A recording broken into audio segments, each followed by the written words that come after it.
Jamais vu is French for never seen. This phenomenon is experiencing a situation that one recognizes in some fashion, but nonetheless seems very unfamiliar. Jamais vu involves a sense of eeriness in the observer's impressions of seeing the situation for the first time, despite rationally knowing he or she has been in this situation before.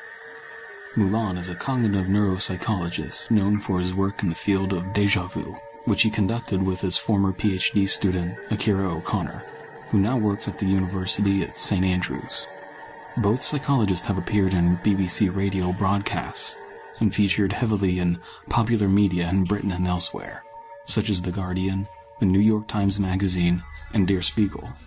Chris Moulin of Leeds University asked 92 volunteers to write out door 30 times in 60 seconds. At the International Conference on Memory in Sydney, 2012, he reported that 68% of volunteers showed symptoms of jamais vu, such as beginning to doubt that door was a real word. Dr. Moulin believes that similar brain fatigue underlies the phenomenon observed in some schizophrenia patients, that a familiar person has been replaced by an imposter. Moulin suggests they could be suffering from chronic jamais vu.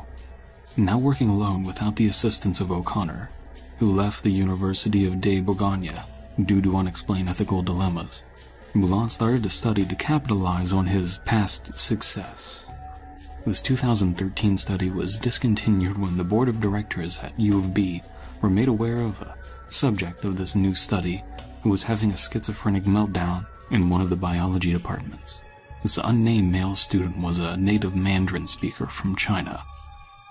He was discovered nude by campus security when he managed to bang his fist through a glass door.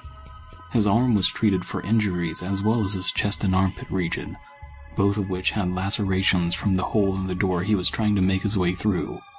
His mental state was much worse, however, failing to even form coherent sentences in either French or Mandarin.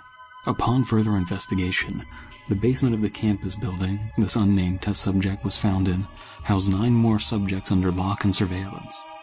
They were housed in their confines by themselves with only pens and pads, for a minimum of 8 days according to Moulin's calendar, the only piece of Moulin's research that wasn't discarded in some fashion after the security's discovery. 8 of the subjects escaped the incident relatively fine, refusing to write porte, or door in French, continuously as instructed by Moulin. The remaining subject, also a transplant from China, attempted self-harm a number of times, and after the incident entered speech therapy, still having minor problems with her native language. Moulin, believe it or not, still hasn't been fired from the University of Bourgogne, and hasn't resigned either, but is on paid administrative leave. An investigation as to the illegal detainment of these 10 subjects is still ongoing, and 8 out of the 10 subjects are expected to give a testimony at Moulin's potential trial. My heart goes out to the 2 that won't.